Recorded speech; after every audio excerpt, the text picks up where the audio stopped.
My name is Alara, and for 20 years, the moon had only ever shown me my weakness, a shell of a wolf trapped in a human body. Until the night of the ceremony in the northern pine pack, when a terrifying vision burned into my soul, forcing me to confront my deepest fear, saving the most powerful Alpha King in the 5 territories from a death I knew was coming. The scent of lavender and sage hung heavy in the air, a desperate attempt to mask the thick, cloying tension that permeated every corner of our pack house. Outside my lone window, high in the dust-choked attic, the ancient forest surrounding our lodge breathed with an eerie anticipation. The leaves rustled despite the absolute stillness of the warm air, as if the ancient trees themselves were whispering about what was to come, the sacred mating ceremony. For every unmated female between 18 and 30, attendance wasn't just expected, it was mandatory. The moon was at its fullest potential, its light strong enough, the elders claimed, to thin the barrier between fates, allowing true pairs to recognize each other. Yet here I was, Alara, locked in my dusty prison, a pale silhouette against the afternoon light, tracing patterns on the weathered windowsill. You understand why this is necessary, don't you, Alara? My stepmother, Vera, had said it with honeyed sweetness this morning, but her grip had been iron, leaving a bruise on my shoulder. With your condition, it would be cruel to let you participate. False hope is the most painful kind. My condition. A simple, devastating truth. I had never fully shifted. In a pack of wolves, where strength determined everything, I was the anomaly. My partial transformations, a flash of amber eye, a slight growth of fur on my forearms, were considered shameful. My father, an elder of the northern pine pack, had protected me while he lived, whispering tales of my mother's unique strength. But since his death 3 winters ago, Vera, sister to our current alpha, Marcus, had been relentless in ensuring my existence was forgotten, my legacy denied. Below, the other girls from our pack were being adorned in shimmering silks, their laughter floating up to me like fragments of a life I was forbidden to touch. I could see Maya, my only friend, arguing with one of Vera's attendants, her face set in a stubborn frown. Maya was my tether, but even her loyalty couldn't break the rules set by the alpha. I wore the simple cotton dress I'd been given, the only thing of color my mother's crescent moon pendant. It was a heavy piece of silver, cool against the skin of my chest, and it always seemed to hum slightly on the night of the full moon. It was the only tangible link I had to the woman my father called a moon speaker, a lineage of wolves with ancient non-physical power, long thought to be extinct. My mother's words echoed, "Even the smallest light can guide in the darkest night." The first drumbeat struck, a deep, resonant pulse that shook the very floorboards beneath my bare feet. It was the call. The ceremony was beginning, and the one they called the Lion of the North was here, King Ethan Blackwood. Legendary, formidable, the Alpha King of the 5 combined territories, a man whose presence alone seemed to bend the very air around him. Whispers claimed he was seeking a queen to consolidate his power and settle the rising unrest between the packs. As the second drumbeat vibrated through the air, a sharp, piercing pain hit my chest, right where the pendant rested. It wasn't just nervousness. It was a physical agony, a blinding jolt that stole the air from my lungs. Then, the vision. It was not a dream or a memory. It was a raw, terrifying glimpse of the present. I saw King Ethan, his magnificent black shift rippling under the moonlight, not surrounded by a ceremonial circle, but cornered. He wasn't on the dais. He was in a small, remote clearing deep in the woods, and the wolves surrounding him were not strangers. They were his most trusted guard, their faces twisted with cold fury. At the center of the betrayal stood a familiar, calculating figure. Alpha Marcus, our own pack leader, Vera's brother, directing the attack with a cruel, satisfied smile. Betrayal. It wasn't a random attack. It was a planned execution, a coup disguised as a peaceful ceremony. Marcus hadn't allowed me to participate because he was using the ceremony as a massive distraction, a stage to consolidate his local power before assassinating the king and falsely claiming leadership over the northern territories. He wasn't after a mate. He was after the king's life. I gasped, the vision dissolving, leaving me shaking, bathed in cold sweat. "It's a trap," I whispered, the crescent moon pendant now pulsing with a visible soft silver light. Not for me, but for him. And Marcus is behind it. Before I could process the terror, the key rattled in the lock. Maya burst into the room, her eyes wide with urgency, not celebration. She shoved a dark, forest green dress into my arms. I saw Vera's face, Alara. She's too happy. She's not just keeping you locked up. She's protecting something else. She said you must be contained until the sun rises, no matter what. I grabbed her shoulders, my fingers digging in. Listen to me, Maya. King Ethan is not safe. Marcus and some of his own guard have lured him into the woods. He's going to be killed tonight, not mated. Maya's dark eyes searched mine, seeing the absolute conviction, the stark terror that had replaced my usual resignation. She knew I didn't lie, especially not about pack matters. The ceremony is already packed.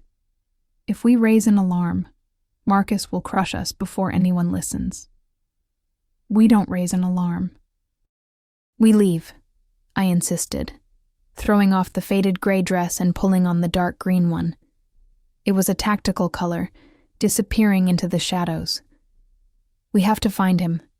The ceremony is being held down by the stream. But the vision, it was deep in the forest, the old deer clearing, miles away from the lodge. Our escape became a frantic, desperate choreography. Maya, always the quick thinker, knew the pack house tunnels. She grabbed a coil of rope and a water skin. I'll create a diversion by the main kitchen, a small fire alarm. Everyone will be too distracted by the king's presence and the ceremony to notice a few smoke plumes. You use the servants' chute down to the cellar and exit through the old pantry tunnel. It leads directly into the deeper woods. Go. I'll pray the moon hides you. I squeezed her hand, a silent promise passing between us. My heart hammered, a wild, frantic thing in my chest. Dropping down the dusty chute felt like falling out of my old life and into my destiny. I emerged into the cold, damp earth of the cellar. The distant sound of the third horn gave me the cover I needed. The tunnel was narrow and suffocatingly dark, smelling of wet soil and forgotten things. I ran, not caring if the rough-hewn stones scraped my arms. The silver pendant was now burning hot against my skin, pulling me eastward, deeper into the dark, silent forest. The journey was brutal. This was the true, untamed forest, far from the manicured paths. Branches clawed at my face and tangled in my pale hair. My lungs burned with the effort, my human legs screaming for a shift that wouldn't come. You must be a wolf to survive this, my mind whispered, echoing Vera's cruel words. You are too weak. But the pendant's light grew stronger, radiating warmth and strength into my core, silencing the doubt. Even the smallest light can guide in the darkest night. My mother's voice, a memory I clutched like a lifeline, echoed in my mind, She hadn't been a powerful shifter. She had been a moon speaker, one who commanded the energy of the pack, the spirit, not just the flesh. I started to understand. My power wasn't in the transformation of my body, but in the transformation of my will. I ran until my calves ached with spasms. I was following an invisible tether, a raw magnetic pull that I now realized wasn't just the pendant guiding me, but something far more primal. A fledgling mate bond screaming for the preservation of its other half. King Ethan Blackwood, the fiercest alpha in the territories, was my destiny, and his life force was calling to mine. I cleared a ridge, and the woods opened up suddenly. The deer clearing, and there they were. The sight paralyzed me for a necessary second. King Ethan Blackwood, shifted into his majestic midnight black alpha form, was a hurricane of muscle and ferocity. He was fighting, yes, but he was overwhelmed. 5 of his own royal guards, alpha-level shifts, all massive and gray, trained killers, had him cornered, driving him toward the edge of the ravine. They had weakened him, perhaps with some kind of wolfsbane hidden in his pre-ceremony meal, for his movements were slower than a king's should be, and a deep, ugly cut on his flank bled freely.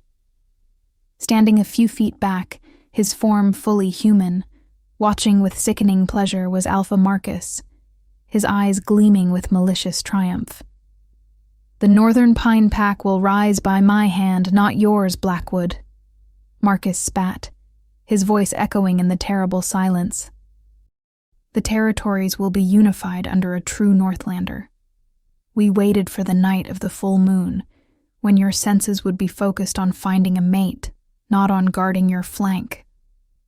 Ethan roared, a sound of pure, trapped fury, and took down one of the guards with a brutal sweep of his jaws.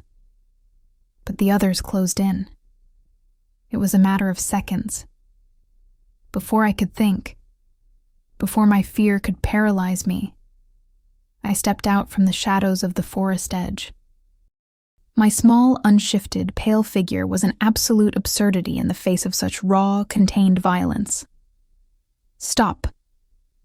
My voice, usually a timid whisper, came out clear and ringing, amplified by an electric surge of unknown power that radiated from the silver pendant.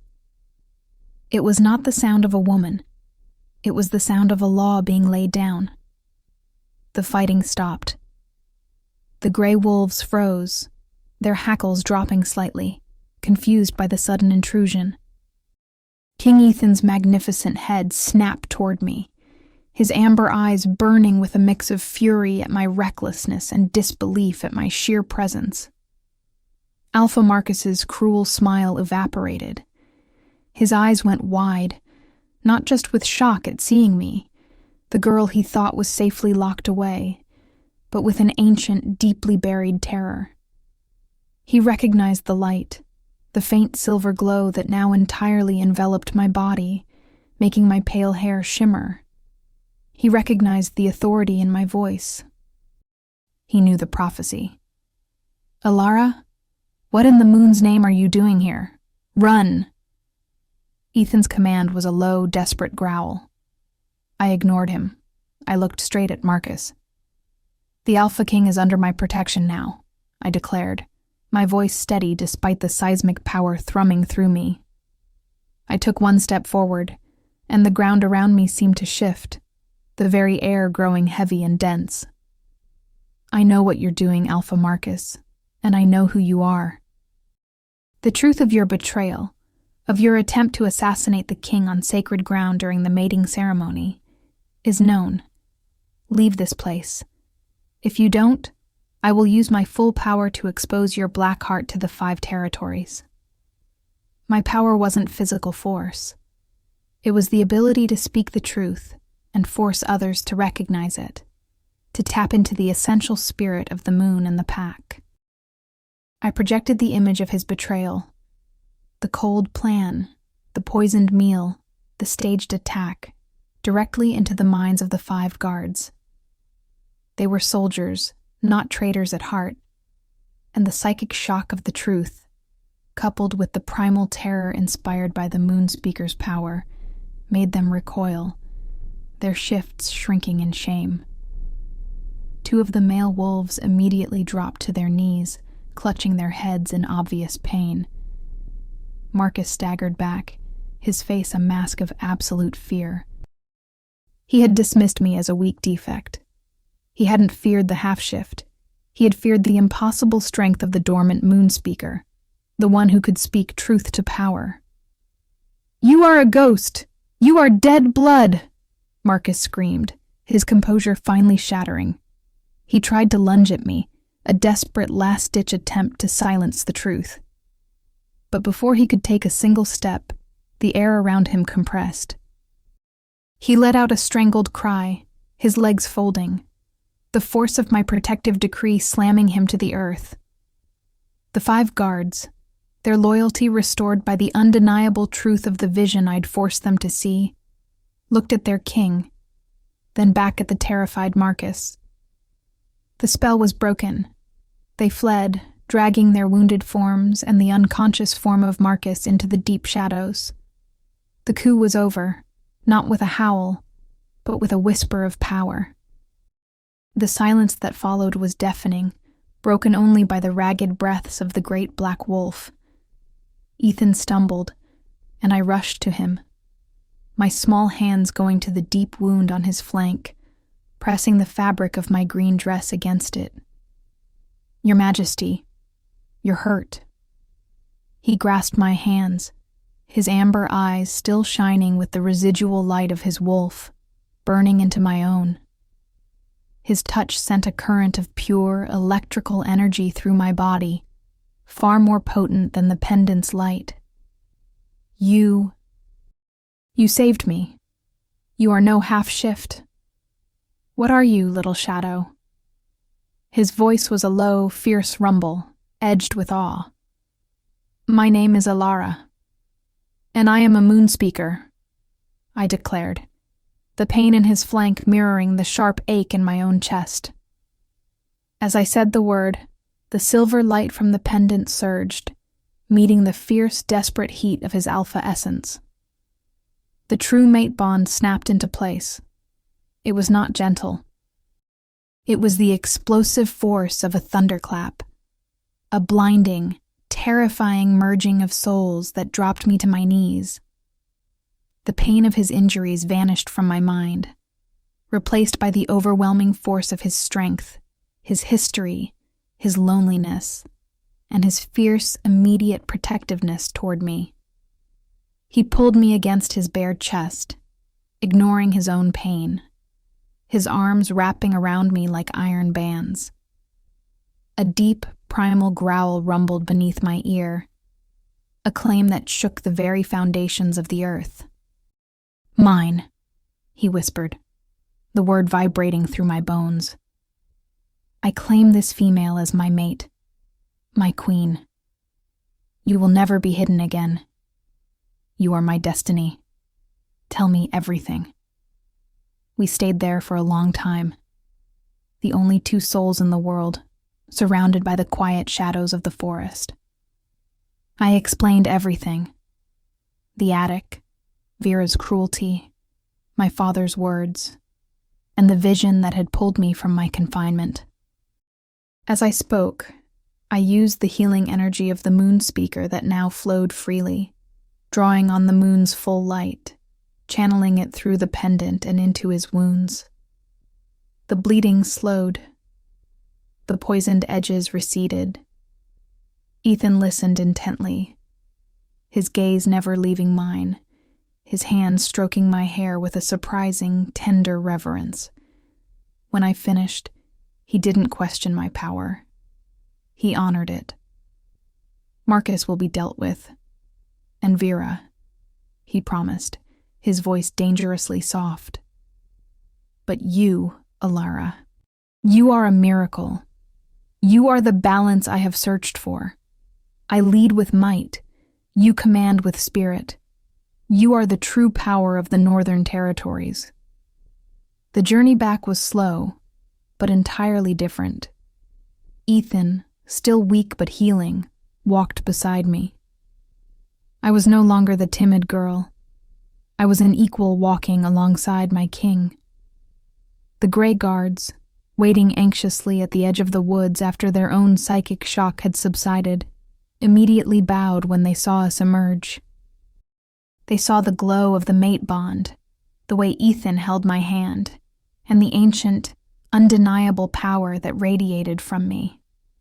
The ceremony was in chaos, the king's absence having sent ripples of panic through the crowd. When we arrived, walking side by side, my small green-clad figure next to his intimidating human form, the chatter died instantly. Alpha Marcus was dragged in, unconscious and disgraced. Vera collapsed, her plans ruined by the one she thought she had eliminated. Later that week, in the royal chambers in Blackthorn City, I stood before a massive window, the cityscape a glittering blanket below. Ethan approached me from behind, his arms enveloping me, resting his chin gently on top of my head. "Any regrets?" he asked softly, his lips brushing my ear. I leaned back against him, savoring his warmth and strength. "None, Ethan. Not one."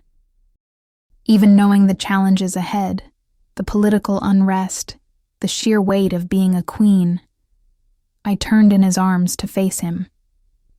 "You showed me that my difference is my strength. You saw the truth in me that no one else dared to acknowledge. How could I regret embracing that?" His smile was slow and intimate in the moonlight. "My wise queen," he murmured. "You're equal," I corrected gently. "Always."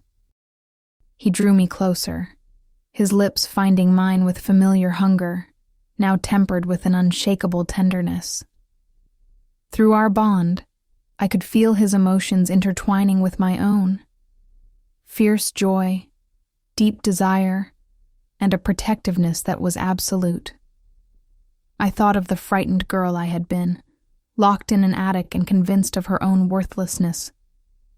If I could speak to her across time, I would tell her to hold on, to trust the light within herself. I would tell her that being different didn't mean being broken, that her true strength lay not in what she could or couldn't do, but in who she chose to be despite it all. I had been hidden, denied, dismissed. And still, the Alpha King had seen me, had chosen me, and in being chosen, I had finally found the courage to choose myself. We rule now, a partnership of force and spirit, Alpha and Moonspeaker. The greatest power we share is not the ability to fight or to command the elements, but the quiet, deep certainty of our shared destiny. If you love stories about the quiet girl finding her true ancient power, about betrayal that leads to an epic destiny, and about the fierce mate bond that changes the world, you've come to the right place. Don't miss a single chapter of our saga. Hit that subscribe button for the channel when life surprises you, and join our pack for more epic tales of love, action, and the powerful destiny that awaits us all.